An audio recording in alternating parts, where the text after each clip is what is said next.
Have you ever felt like a full moon, whole, complete, and yet unseen?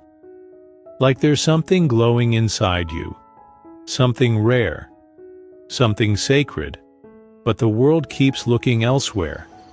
They search for loud voices, big names, bright headlines, but you carry a quiet light, a slow-burning fire, a soft rebellion.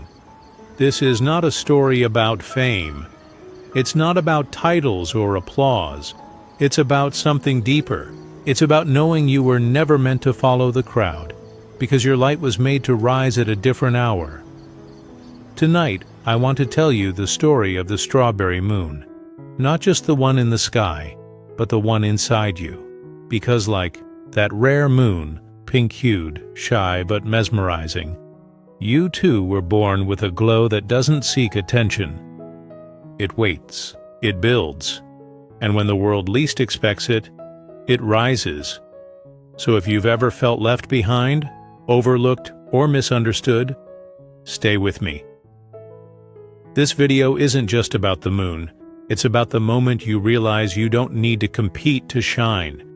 You just need to show up as yourself. Let's begin. He used to wake up every morning like clockwork. Emails, meetings, deadlines, commutes. His days were full, but he wasn't. He had the job, the routine, even the smile. But inside, he felt like a moon stuck in daylight, present but invisible. People said, "You're doing great," but no one asked if he was okay.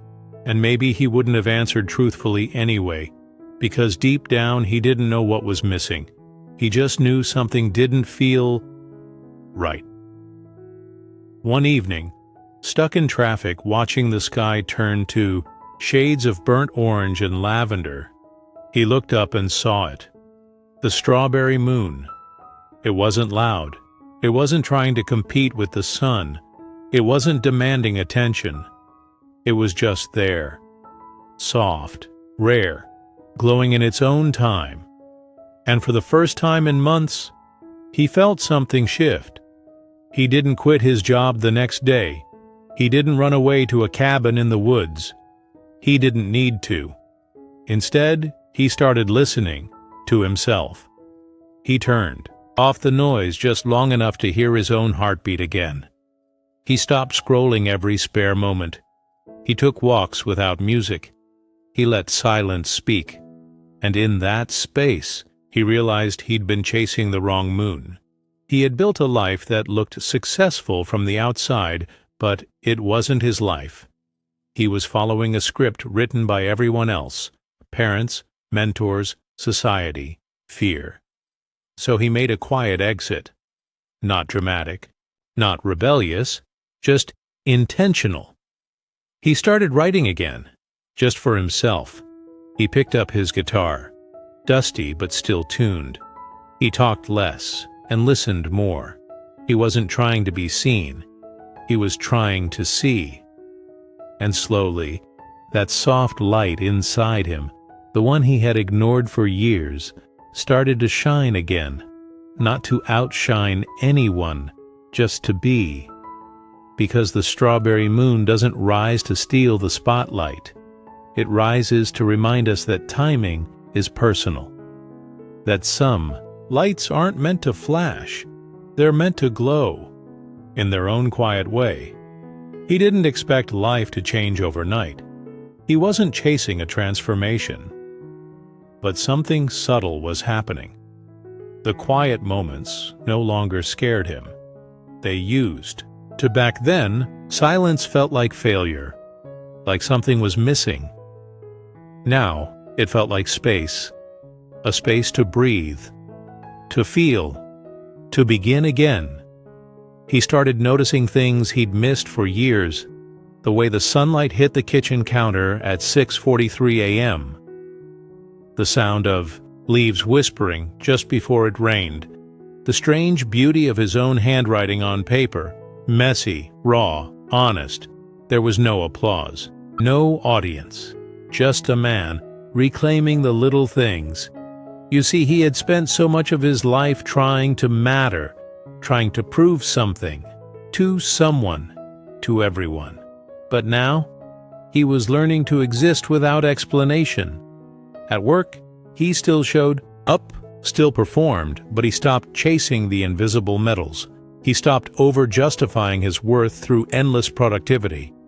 He replaced "I have to" with "I choose to." He drew boundaries, not as walls, but as gentle fences to protect his energy. He began saying no without guilt, and yes only when it felt like truth. Some people noticed, some didn't. That no longer mattered, because every time he honored his truth, even in the smallest way, he felt a quiet power returning, a grounded strength, like a tree growing deep roots, not flashy branches. One evening, he walked alone under the sky. The moon was rising again. Not the strawberry one this time, just a pale silver circle, glowing with quiet confidence. He smiled, because he understood something now, something he never learned in all those years of striving and surviving. You don't need to chase the moon to be part of its light. You just have to stop dimming your own. He sat on a bench and watched the stars blink into view. A breeze danced through the trees, and for the first time in a long time, he felt enough. Not perfect, not finished. Just enough. You see, the world teaches us to shine like fireworks, loud, explosive, unforgettable. But no one tells us that the moon doesn't make a sound. It simply rises. And that's enough to move oceans. Maybe you're like him.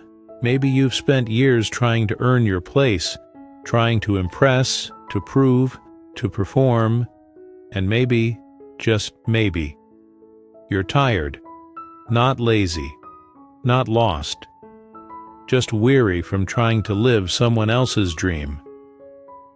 So here's a thought. What if you stopped, not gave up, but stepped back? Just enough to hear your own heartbeat again, to ask, what if I don't have to compete to belong?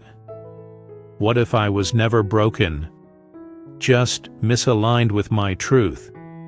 It takes courage to slow down when the world keeps spinning, but real power doesn't scream. It whispers, it waits, like the strawberry moon, rare, unrushed, unbothered by who's watching, and yet unforgettable to those who see it.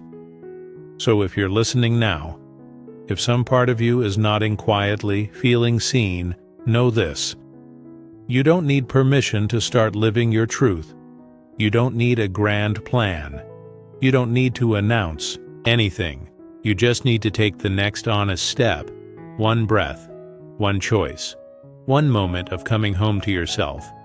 And then just keep rising, softly, steadily, like the moon.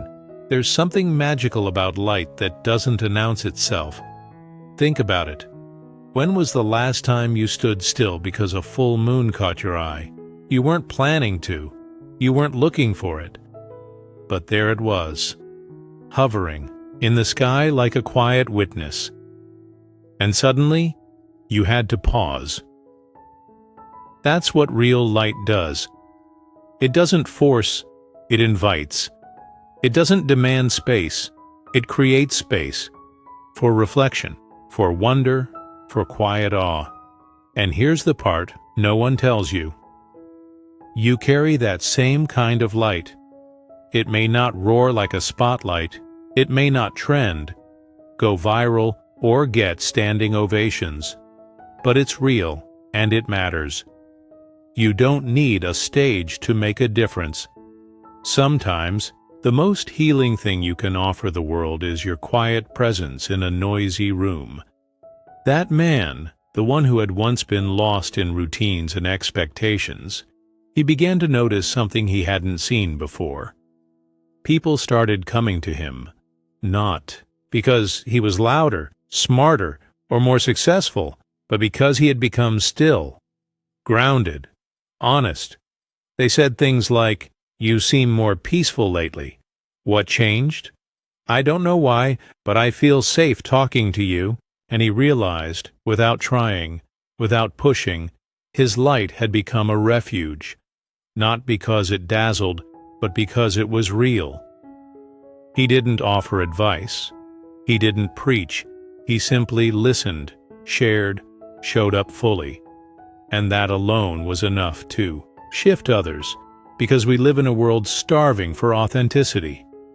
We scroll through perfect feeds. We measure worth by numbers. And all the while, we forget how healing it is, just to be seen, heard, and understood. But when you start shining your quiet light, not for approval, not for validation, but simply as an act of truth, you become a mirror. You remind others of the light they've forgotten in themselves. You say, without words, you don't have to be everything for everyone, you just have to be real with yourself. That's powerful. That's healing. That's enough. So let's go back to the moon for a moment. The strawberry moon doesn't rise every month. It's rare. It's seasonal. It shows up when it's ready. And because it's rare, we treasure it more. Isn't that like you? You don't have to be on all the time.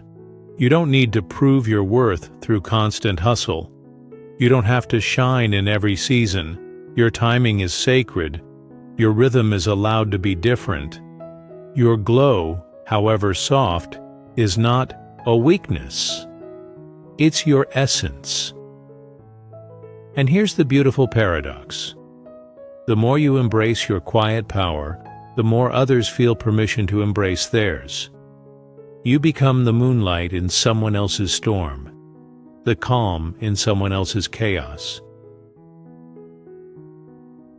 Not by trying, but by being. So maybe you're not where you thought you'd be. Maybe you're rebuilding, restarting, or just standing still. That's okay. You're not late. You're not lost. You're becoming. Like the moon, you're rising in phases. And just because the world doesn't clap for your healing, doesn't mean it's not profound. There is a version of you quietly forming beneath the noise, stronger, softer, wiser. One that no longer craves the spotlight, because it knows its own light. So take your time. Breathe. Trust your season. And know this: you are not forgotten. You are not invisible. You are luminous. Even if the world doesn't say it loud, somewhere someone has paused because they felt your light. There's a moment, quiet but unmistakable, when you realize you've spent so long trying to burn brightly enough to be seen when all along you were meant to glow, not explode, not impress, just glow. That's what the strawberry moon teaches us. It doesn't rise for recognition. It doesn't ask permission. It simply follows its rhythm and shows up when it's ready. And when it does, people stop. They look up. They remember something sacred. That's the kind of presence you have when you live aligned with your truth. You don't have to be loud. You don't have to be popular. You don't have to fight for attention. You just need to come home to yourself. Because the world doesn't need another copy of someone else. It needs your story, your softness, your depth, your quiet courage to walk your own path, even when it's misunderstood, even when it's lonely, even when no one claps. Especially then. You see, real healing doesn't happen in the spotlight. It happens in the pause, in the in-between moments, when no one's watching and you choose love anyway. You choose yourself anyway, so maybe today you don't feel radiant. Maybe you feel cracked, exhausted, unseen. But remember, even the moon has phases, and none of them are wrong. None of them are wasted. They are all part of the rising. So if all you can do today is rest, rest. If all you can do is breathe, breathe. If all you can do is whisper to yourself, "I'm trying," then that is enough. You are not behind. You are not broken. You are unfolding beautifully. And somewhere, even if you can't see it yet, your glow is reaching someone, maybe a stranger walking home under a quiet sky, maybe a friend who suddenly finds the courage to speak. Maybe the future version of you watching this very moment with tears in their eyes saying, "Thank you for not giving up." So here's what I want you to take with you. You don't need a crown to shine. You don't need noise to matter. You don't need to chase the light, because you are already carrying it. Let your journey be sacred. Let your timing be yours. And when you rise, rise like the moon, silent, certain, unapologetically glowing. If this message found you at the right time, it's not a coincidence. Subscribe to Motivation Hub Rise to continue this journey inward, toward healing, truth, and a life that feels like yours again. We're rising together, and the light in you is already enough. Thank you for being here. Until next time, keep glowing softly.